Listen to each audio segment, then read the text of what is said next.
Air space के ऊपर जो ईरान ने यहां पर छोड़ी थी। सऊदी अरेबिया उसका एक अलग रुख है। पाकिस्तान मजबूर मुल्क है, किस तरफ जाए किस तरफ ना जाए उसके पास फैसला लेने का भी हक नहीं बचा है। लेकिन मेजर जनरल अनुज माथुर, जो इजराइल का यहां पर डिफेंस सिस्टम है इन मिसाइलों को इंटरसेप्ट करने के लिए, उसमें खास बात यहां पर यह है कि उसके पास एक आयरन डोम सिस्टम है जो कि 10 किलोमीटर की रेंज में मिसाइलों को इंटरसेप्ट कर लेता है, खत्म कर देता है।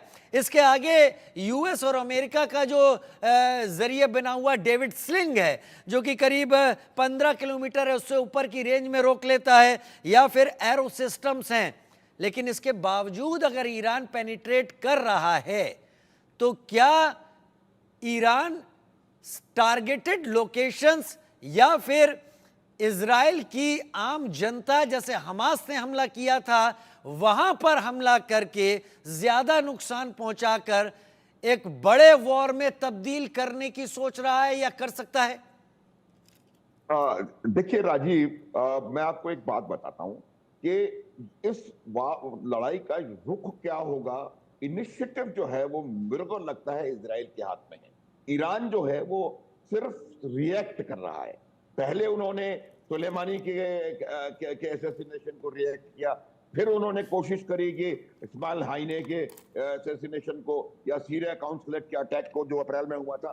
तो ये जो इसकी चाबी है वो चाबी मुझे लगता है इजराइल के हाथ में है, पहली बात। दूसरी बात है कि देखिए, कितना भी बड़ा सिस्टम क्यों ना हो, एयर डिफेंस का हो या कोई सा भी युद्धक इक्विपमेंट हो, हर इक्विपमेंट की कुछ हदबंदियां जरूर होती हैं, लिमिटेशंस हैं।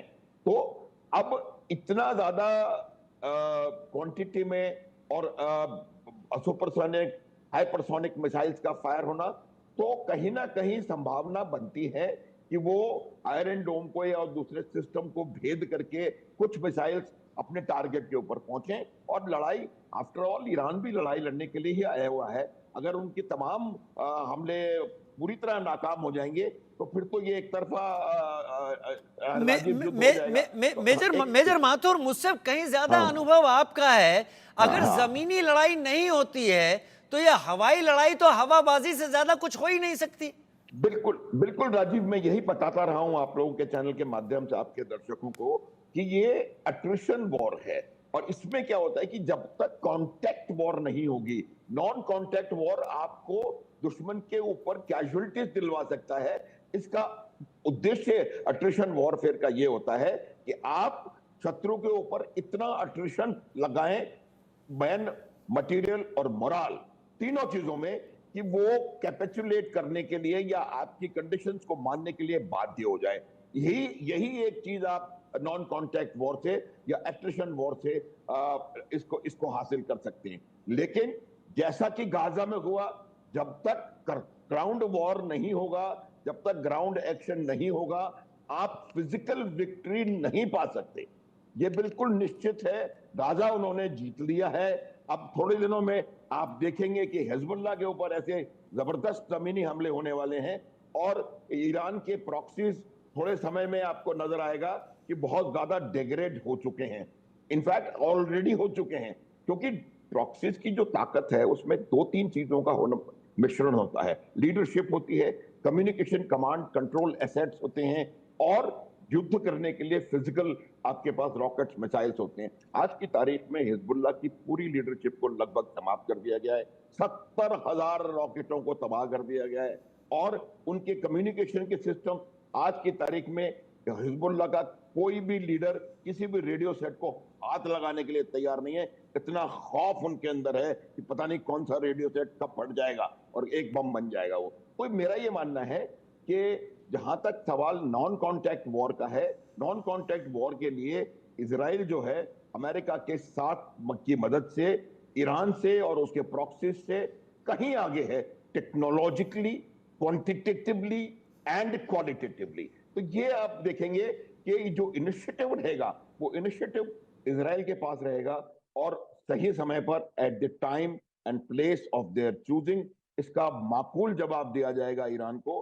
और ईरान को बहुत भारी कीमत उसकी चुकानी पड़ सकती है। देखिए, ईरान का जो न्यूक्लियर प्रोग्राम है वो काफी एडवांस स्टेजेस में है, और अगर इस हालत में, ऐसे समय में उस न्यूक्लियर प्रोग्राम को किसी भी प्रकार का खतरा हो या उसके ऊपर हमला होगा, तो ईरान का न्यूक्लियर प्रोग्राम सालों पीछे चला जाएगा, जो कि वो, मुझे लगता नहीं है कि वो इस चीज को चाहेंगे। तो अब मेरे को, जो मेरा सोच है वो ये है कि इजराइल और अमेरिका मिलके प्रयास करेंगे कि किसी तरह से ईरान के न्यूक्लियर एसेट्स पर, न्यूक्लियर प्रोग्राम के ऊपर असॉल्ट हमला किया जाए और उसके न्यूक्लियर प्रोग्राम को डिरेल कर दिया जाए और इतना डिग्रेड कर दिया जाए कि उनको दोबारा दशकों लगे उस लेवल पर आने के लिए। तो ये, और तीसरी बात जहां तक सवाल है कि वो, इनके जो जो हमास और हिजबुल्लाह है, इनका जो रेजिडुअल कॉम्बैट पावर है, एक बड़ी इंपॉर्टेंट चीज होती है कि आपके अंदर कितनी ताकत बची है अभी और लड़ाई लड़ने के लिए।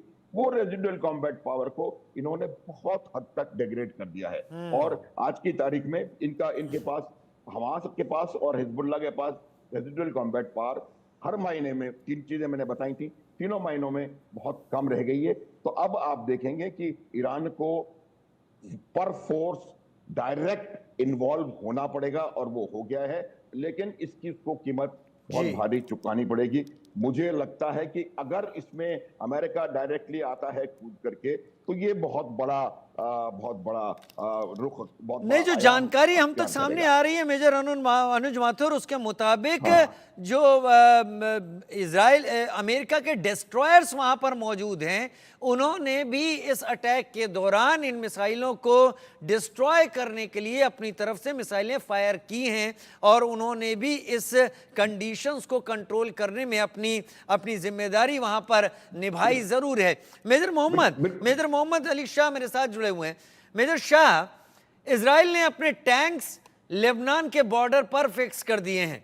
इजराइल की आर्मी लेबनान के कुछ इलाकों में पेनिट्रेट करना शुरू कर चुकी है। क्या आपको लगता है कि इससे पहले कि पूरी तैयारी के साथ पेपर पर प्लान उतार कर उसको रिहर्स करके पूरी तैयारी के साथ ईरान को वहां पर दर्द दिया जाए जहां से ईरान को सबसे ज्यादा मुश्किल हो, उससे पहले ईरान के प्रॉक्सी हिजबुल्लाह को खत्म करने की कोशिश करेगा इजराइल? क्या यह तैयारी आपको ज्यादा सही लगती है?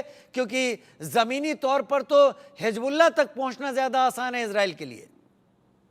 जी, आपने बिल्कुल सही बात करी है, सटीक बात करी है। देखिए, अभी तक आपने पूछा, जनरल साहब से पूछा था कि हवाई लड़ाई थी, और हवाई लड़ाई तो हवा में ही रहती है फिर। यहाँ पर इज़राइल ने अपने टैंक्स लेबनान के बॉर्डर पर लगा दिए हैं, डिप्लॉय कर दिए हैं। पूरा उनका आर्मर्ड कोर का ब्रिगेड वहाँ पर मौजूद है, उससे ज़्यादा तादाद में वहाँ पे टैंक्स लगा दिए हैं। पर कुछ टैंक्स तो बॉर्डर क्रॉस करके, ऐसा रिपोर्टें आ रही हैं कि लेबनान के अंदर तक जा चुकी हैं।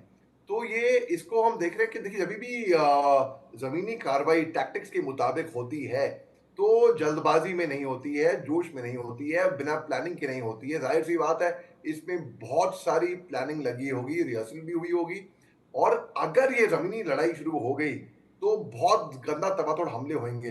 जैसे गाज़ा पट्टी में इज़राइल ने किया है, गाज़ा पट्टी तो बिल्कुल खाक में मिला दिया। वहाँ के प्रेसिडेंट अब्बास ने बोला कि गाज़ा पट्टी में अब कुछ नहीं बचा, वहाँ बिल्कुल खाक के बराबर है। तो क्या इज़राइल लेबनान को भी गाज़ा पट्टी में तब्दील करेगा? क्या वो ऐसा कर पाएगा? ये एक बहुत अहम मुद्दा सामने आता है, एक बहुत अहम सवाल है यहाँ पर देखना। लेकिन ये बात ज़रूर है, तय है कि देखिए, ये खून-खराबा यहाँ पर बहुत ज़बरदस्त तरीके से होएगा, क्योंकि हमास ने तारीफ़ करी है ईरान के अटैक की। हमास ने बोला है कि भई जो ईरान ने जो जो अटैक्स करे हैं, ये बहुत ही काबिल तारीफ़ है, ऐसा बोला है। हीरोइक रॉकेट्स बोला है उनको, और ये भी बोला है कि जो हज़ारों लोग लेबनान के अंदर जो मारे गए थे, इसका बदला उन्होंने चुकाया है। भई बदला, खून का बदला हमेशा खून तो नहीं होता है हमेशा। कभी इसका हल कब निकलेगा? हल निकलेगा ही नहीं फिर ऐसे तो। जो 100 साल की ठीक। लड़ाई है, जो यहूदी वर्सेस अरब है, तो मतलब खून का बदला खून करते रहेंगे, ये आपस में ये लड़ते रहेंगे बस, और फिर इसका कोई हल निकाल ही नहीं सकता है। इतना ज़्यादा पेचीदा मामला है। और उसके बाद फिर जो इमैनुअल मैक्रोन साहब हैं, इन्होंने भी बयान दिया है फ्रांस में से कि भई, इन्होंने कंडेम किया ये हमला, और उन्होंने बोला है कि भई लेबनान की जो सॉवरेनिटी है और टेरिटोरियल इंटीग्रिटी है, वो रीइंस्टेट की जाए, जो स्ट्रिक्ट कॉम्प्लायंस हो यूनाइटेड नेशंस का सिक्योरिटी काउंसिल रेजोल्यूशन के तहत। तो इस तरीके की फिलहाल लगता नहीं मेजर शाह और मेजर अनुज माथुर, मेरी जितनी सोच है, क्योंकि आप लोग एक्सपर्ट हैं, आपके जो मैसेजेस हैं वो इंटरप्रेट करना समझना आम आदमी के लिए उतना आसान नहीं होता, लेकिन आप सही इशारा दे रहे हैं कि क्या हो सकता है। लेकिन अभी इतनी गर्मी है और इतनी तनातनी है कि इसमें एक छोटा सा ट्रिगर इस पूरे इलाके को बहुत बड़ी आग में तब्दील कर सकता है। यूं समझ लीजिए कि बारूद खोलकर बाहर रख दिया गया है। खैर देखेंगे, अपडेट्स आ रहे हैं लगातार। अभी ईरान का हमला हुआ है, इंतजार करना होगा आईडीएफ किस तरीके से प्लान कर रही होगी। बहुत शुक्रिया